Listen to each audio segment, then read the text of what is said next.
watching Griffon Sports Insider, presented by Spine and Sport Physical Therapy. Now, here are your hosts, Brett Easley and Ryan Minley. An All-American goes up, a #1 goes down, while future Griffins wreak havoc all over Griffon town. We're watching Kitten trying not to get hit, and he's trying to destroy me, and I don't like it. GSI is hard-hitting, and we begin right now.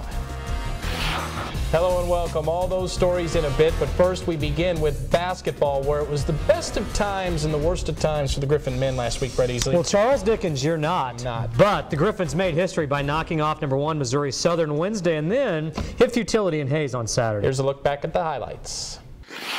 Wednesday, the Missouri Western men without top scorer T.J. Johnson and his bum ankle taking on the #1 ranked team in the D2 nation, unbeaten Missouri Southern, the first men's top-ranked team to ever visit the Fieldhouse. The Griffins said, "Don't bring it to our house." They came out on fire. Western opened the game on an 18-4 run and doing anything they wanted in the first half. In transition, James Harris off the glass. It's a 15-point Griffon lead. That lead expanding. Ladarius Frazier forces the steal. Harris drives, then kicks it out to a wide open Dylan France automatic three. Griffs by 19 at this point. They could do nothing wrong. Southern could do nothing right. Jason Adams bricks the dunk. Then at the end of the half, Reed Mells trying to beat the shot clock. 10 points for the freshman. Griffs go to the break with a 41-26 lead. Second half, the Lions would make their run. They'd get to within 10 a few times, but the Griffins had an answer for everything. They shot 52% for the game. Harris, 5 of 6 from behind the arc, 26 points, 7 assists. Southern would make another run near the end, but the Griffins just too much.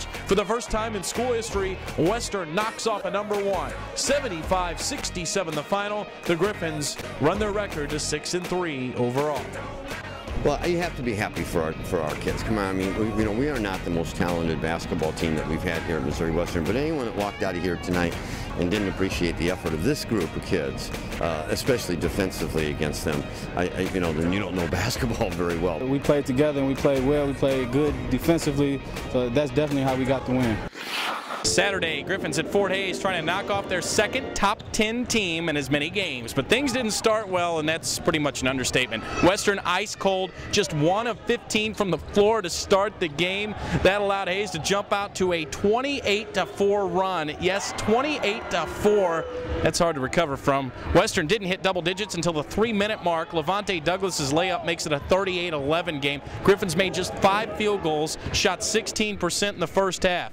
Could have used leading scorer T.J. Johnson missing his 3rd straight game with a sprained ankle. Griffins trailed by as many as 29 in the game, but never cashed it in. They played hard and actually got to within 13 in the end, but just couldn't recover from that disastrous start. Western falls to the 10th-ranked Tigers, 66-53, the final. There's pretty much only one word to describe this one. Ugly. Ugly. Awful, I guess, would be the only thing.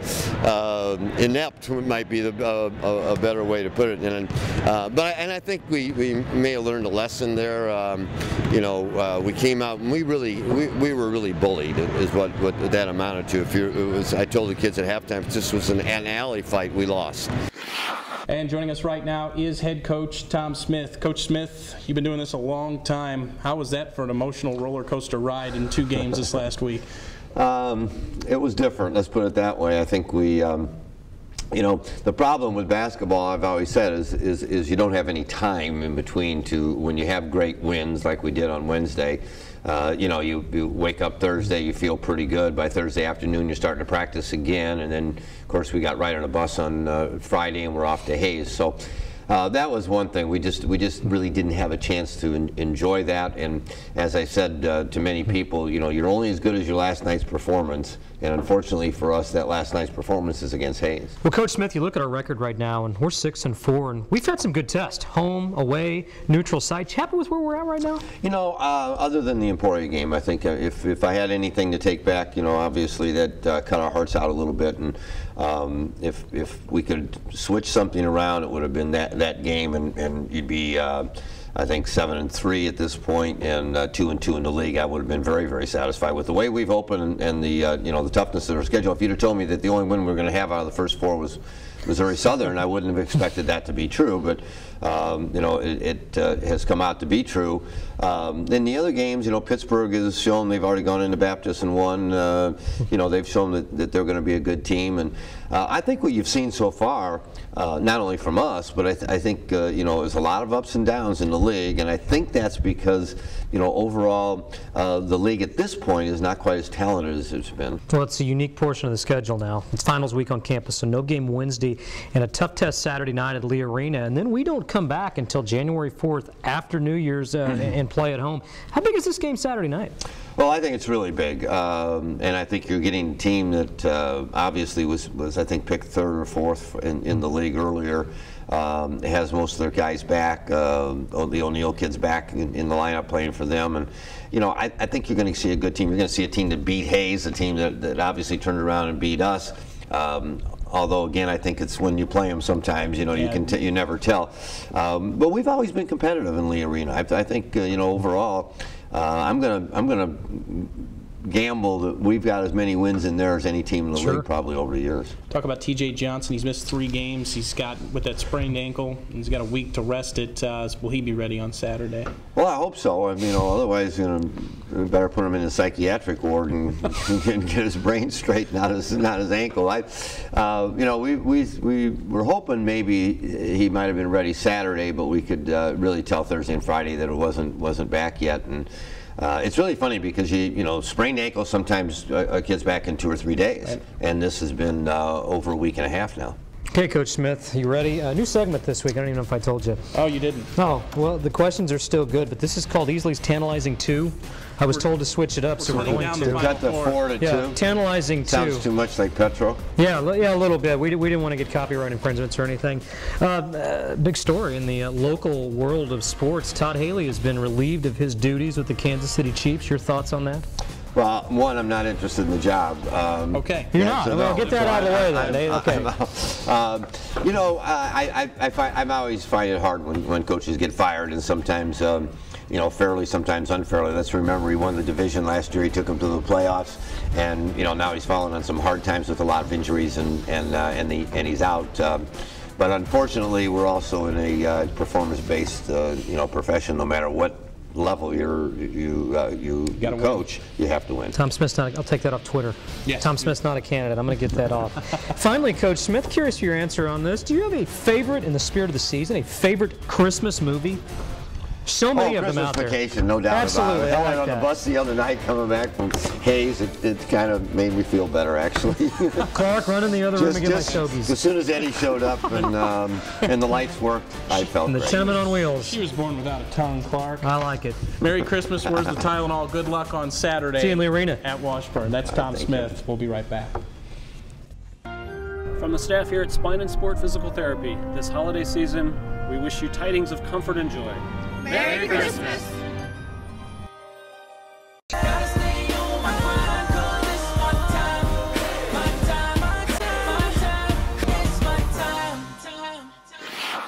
Welcome back. The Western women still searching for their first conference win. Question is, can they get it this Saturday at Washburn? Ooh, it's going to be tough. It's been a tough 2-week stretch for Lynn Plett's crew. The shooting struggles continue.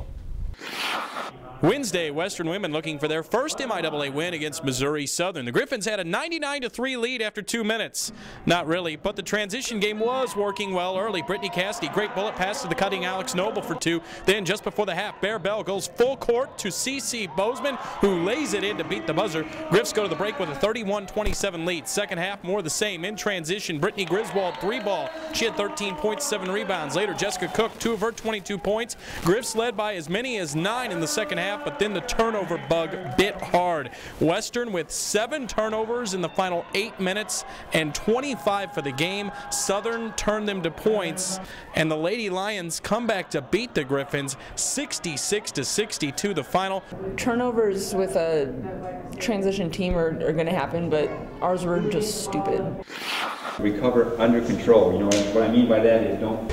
Saturday, Lynn Plett talking strategy. Griffs trying to snag a road win at Fort Hays State. Go West! start. This game back and forth early on. First half, Brittany Cassidy strokes the 3-ball. Western down 20-17. Later, Abby Stone, stick 'em on her hands, steals the ball and gets it ahead to Jessica Cook, who goes coast to coast, uses the tough angle. Griff's still within 3, but they got killed on the boards this game. Hayes out-rebounded Western 55-37 for the day.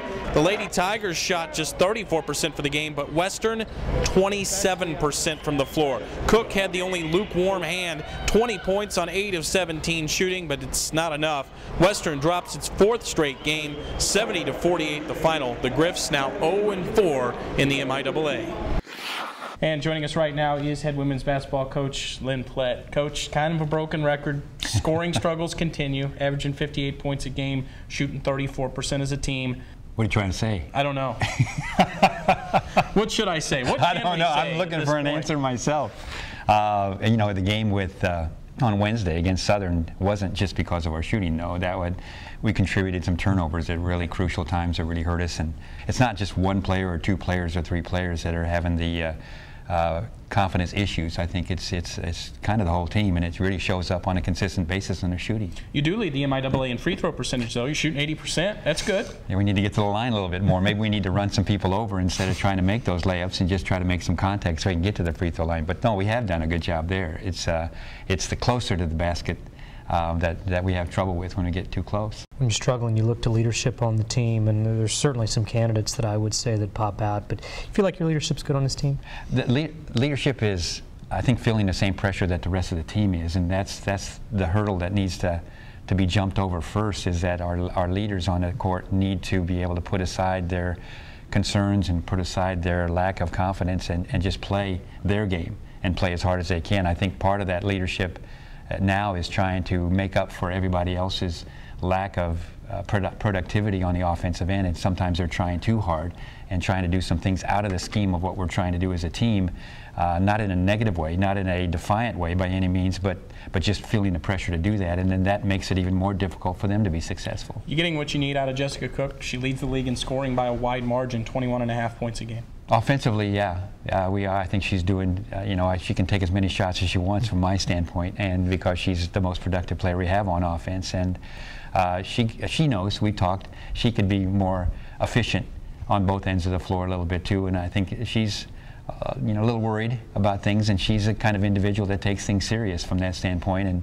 I'm trying to get her to smile a little bit more and loosen up a little bit more, and if she does that, I think both ends of the floor. I can't complain. Nobody works harder on a consistent basis than Jessica does, and she's done that for 4 years already here. So if I had 5 of those or 10 of those, I'd be in fine shape. Well, I'd like to tell you that things are going to get easier, but it's finals week. No game Wednesday, and Saturday we got to go to Lee Arena. Hard place to play. What do you know about the Lady Blues? What's it going to take to get a win over there? Yeah, our schedule hasn't made it any easier for us, so the teams that we played early in the season in the conference. But you know, Truman went in, and Truman's playing very well. And they went in and won the game at Lee Arena. So, you know, we know, I think we have a pretty good idea. We need to make sure we limit their three-point shooting because they've traditionally been very strong at that, and that's just extending our defense a little bit and playing a little more aggressive on the perimeter. But, you know, again, on the other hand, if we shoot 50%, who knows what might happen. Well, then I got with management this week, and they told me to come up with a new segment. So this is easily tantalizing too. The management. Tantalizing too. Are you ready for these? I don't know. It's kind of intimidating, I know, but believe it or not, these are good questions. Okay. Shocked. This is a holiday edition, holiday season. Lynn, does the Plett family have a holiday tradition? Probably putting the Christmas tree up, and I have to do the lights, obviously. You have to do the lights. I can reach those. You risk your life on the lights. Okay. The rest of it. And then finally, good question here. Best Christmas gift you ever received as a kid? Was it the Red Ryder BB gun? Did you have a favorite gift? Yeah, you would. Do you have a favorite gift? Do you remember one? I do remember the first BB gun I did get. Okay. And it was for a little kid on the farm. It was one of the top ones. There you go. All right, Lynn Plett, good luck this Saturday. Good luck Saturday. Thanks. We'll talk to you then. That's Lynn Plett. We'll be right back. He once helped a man with back pain by teaching him how to blow up a balloon with his hamstring. He gets superhuman strength just by putting on his shoes. He once helped a zebra's hip by realigning his stripes. He is the most helpful physical therapist in the world. I don't always go to physical therapy, but when I do, I prefer Spine and Sport. Spine and Sport. Stay healthy, my friends.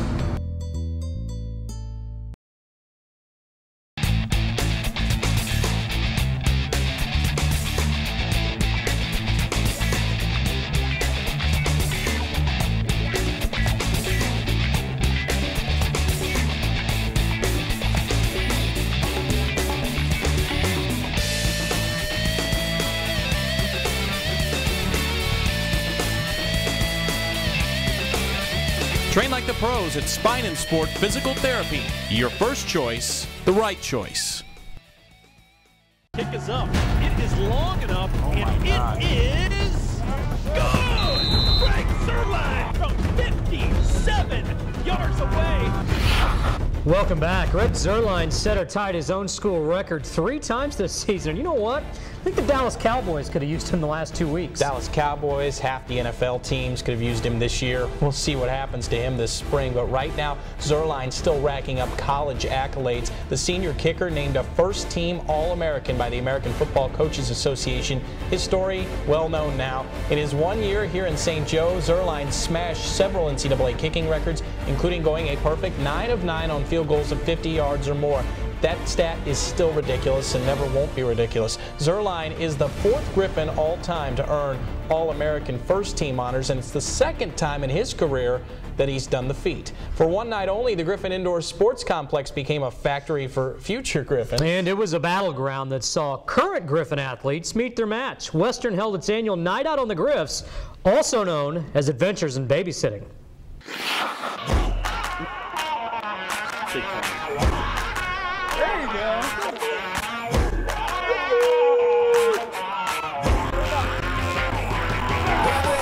Well, every year we have the Night Out on the Griffs. It's where we get a bunch of the kids of the community and we pretty much babysit them for 3 hours. We're having some fun. Tonight we actually set a record and we have 155 little Griffs here tonight. We just came doing stuff. Ready? Right. The goal of Night Out on the Griffs is to provide an opportunity for the community to be able to bring their children to the Griffon Indoor Sports Complex, which a lot of people have not seen in the past.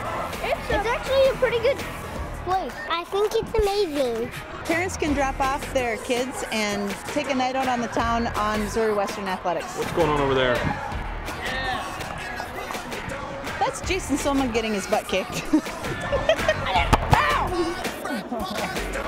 I'm beating up a boy with my karate move. With your, show me one. Hey! Give me no reason. We're watching kids and trying not to get hit. And he's trying to destroy me and I don't like it. It's getting crazy in here. I know, they keep attacking me. No, Dad! Why do these two look exactly the same? They're stupid. I would like to actually think that's because of genetics and we have the same parents and are twins. What do you think about the presidential race? I think it's very important. What do you think about Albert Pujols going to the Angels? I'd say that's very important too. What's your theory on global warming? I don't really know. It's a lot of fun. I enjoy it. It's kind of a workout. Oh yeah, it's almost harder than practice trying to keep up with these kids. I thought football was hard, but it's a little bit harder. I believe last year was our biggest year ever at the time. It was 120, and this year we're approximately 150, so it's definitely growing every year. It's billed as a babysitting service, but you wonder if those Griffon athletes want to have kids after. Wow, I tell you what, that's a great question. You know that show you think you're smarter than a 3rd grader? Well, I don't know. I haven't seen some of those bites. I don't know. Pretty smart, know about global warming and everything else. Global warming. Great cause for our Griffon athletes. And we'll be right back. He once helped an unbalanced bull by teaching him ballet. He cured a man's foot with plantar fasciitis by playing Go Fish. You have an 8. Go fish. He helped balance a man by playing darts with his eyes. He is the most helpful physical therapist in the world. I don't always go to physical therapy, but when I do, I prefer Spine and Sport.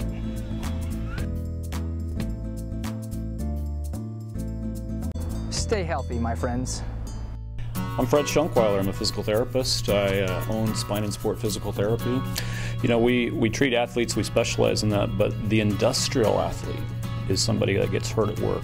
I'm a police detective with the City of St. Joseph. I'm a welder. I had shoulder surgery and ended up having to have back surgery. Professional athletes, they make a livelihood on the field. Well, an industrial athlete, they make their ends meet at work every day. And if you get injured at work, you want to get back to work as fast as you can so you don't miss a paycheck. And we specialize in that, and we have the resources and the facilities to help you get back to work faster. That's what the pool does. And the pool, I attribute the pool to a lot of the recovery and the speedy recovery to get me back to work quicker. You know, I need to be back at work. Therapy was wonderful, about 8 weeks straight of it, and I'm great. I'm back to work, 100%, no pain at all. It is different. They take a different approach to it, but they help, and it works because they care, and they work really hard to get you back. They did a great job. Spine and Sport Physical Therapy, your first choice, the right choice.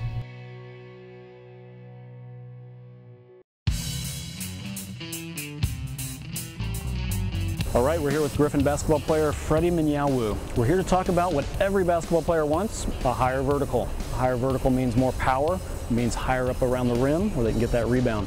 So Freddie's going to demonstrate to us how we train to get a higher vertical. We're going to demonstrate some lunge jumps. So we're going to step it back here and let Freddie go through a three-dimensional lunge jump in the front to back plane. Now he's going to switch into a side-to-side plane. And as he does that side-to-side plane, he's going side-to-side, getting those hips to explode. Now he's going to switch to a rotational plane. We're loading, we're getting down low, and he's jumping up. Okay, but now if we want to get power, we've got to load that more. And to load that more, we're going to weight him down. So we're bringing in a weighted vest here. This is a 10-pound weighted vest. If we add some weight to Freddie, and as he goes and explodes up against gravity, he's got to produce more force, more power. So here he goes again. He's got to reach up as high as he can. Jump high, get up, get up. Good, let's go sideways now, different dimension. You go sideways, reach for the sky. All the way up. Power through that. Good job, Freddie. Now we're going to go third dimension here. Very good.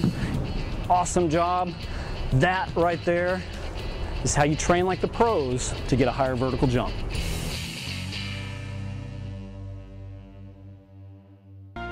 From the staff here at Spine and Sport Physical Therapy, this holiday season, we wish you tidings of comfort and joy. Merry Christmas!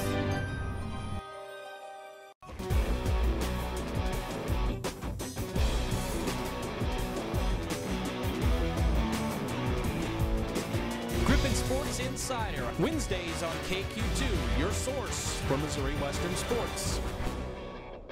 Welcome back to GSI. Before we get to the world-famous pick segment, a segment that's becoming almost as world-famous, time for role play. We leave with baseball this week.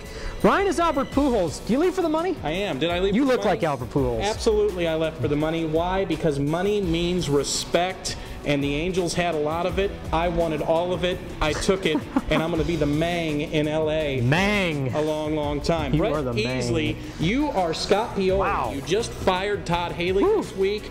Who do you hire as Todd Haley's replacement for the Chiefs? Anybody I want. Who? I'm taking Bill Cowher. I don't think he's going to leave the set at CBS, but you ask me who would I hire? I hire Bill Cowher. Says he wants a quarterback. He's got a couple to choose from depending on our draft. Maybe RG3's playing quarterback for the Chiefs next year. My team's not that far away. We get some guys healthy. We have a good draft, sign a couple of free agents, and we're doing the Tomahawk Chop the end of January next year. Okay, we'll see who comes to the Griffon Indoor Sports Complex this summer for Chiefs training camp. Now we're going to get to the Pick'em segment. The helmet's retiring, okay? It's just a nice centerpiece. We both went 3-2 last week. Actually, it was a little fraudulent. I went 4-2, but I took that off because I messed up because I said KU played at Ohio State. I picked KU to win. I would have never picked. I would have never picked Ohio State. I would have went 4-2, but instead we both went 3-2. But I still have the overall lead. Take it, baby. Why? We have the brand new World Heavyweight Championship belt. Cue the Rocky theme. Is it in here anywhere? We don't. I don't think we have that. Okay. I think it's against copyright. Yes. Why would we do that? Let's get right after it. Let's start with MIAA basketball this week. In the men's side, Northwest, the 10-0 Bearcat men at 8-1. Fort Hays. Big upset there last year. Northwest goes in there and beats a great Hays team. That Hays team's not as good, but I tell you what, I think they're good enough to win. I think Northwest gets their first loss. Give me Hays. I don't think so. I think Northwest is rolling. They go to Hays and continue to roll. Women's MIAA game, 8-1 Truman. How about them at 7-1 Emporia State this week? They just went to Lee Arena and won. Not doing it. Not doing it. Give me the Lady Hornets. They get it done. They beat Truman. I would agree, but if Truman does it, boy, they are for real. And how about in the Big 12, or just outside the Big 12, K-State at number 15 Alabama on Saturday? Tell you what, I can't believe K-State's not getting votes and didn't rank. They're going to upset Alabama. They went on the road. Something about them. I agree. I'll take K-State as well. And in the National Football Championship of Division II, Pittsburgh State representing the MIAA against Wayne State for all the marbles. Total domination of Division II football. Give me the Gorillas. They beat Wayne State. They cap off a great year. Congratulations to them on making it this far. Tim Beck's team gets it done. I think I agree with that as well. And in the NFL, the Chiefs host the 13-0 Packers Sunday. This game, in funny NFL standards, it's going to be closer than you think. I think it's 27-13. Green Bay wins. I think Green Bay wins by 40, but we'll see. And also in the NFL, the 10-3 Patriots head to Denver to take on the 8-5 Tim Tebow's. What? Well, I keep saying Denver's going to fall. I don't think so. Tim Tebow, he has a flair for the dramatic late. John Elway's criticizing him. He looks like John Elway at times at the end of the game. I'm taking the Broncos. They beat New England. That defense is a sieve. I think the magic ends and Tom Brady and the Patriots go to Denver and win. I wouldn't disagree with that. And I'll try to hold that this week. That is GSI for this week. We'll see you right back here. Follow us on GoGriffons.com. Always, ladies and gentlemen, wear gold, strive for the crown, and go Griffs.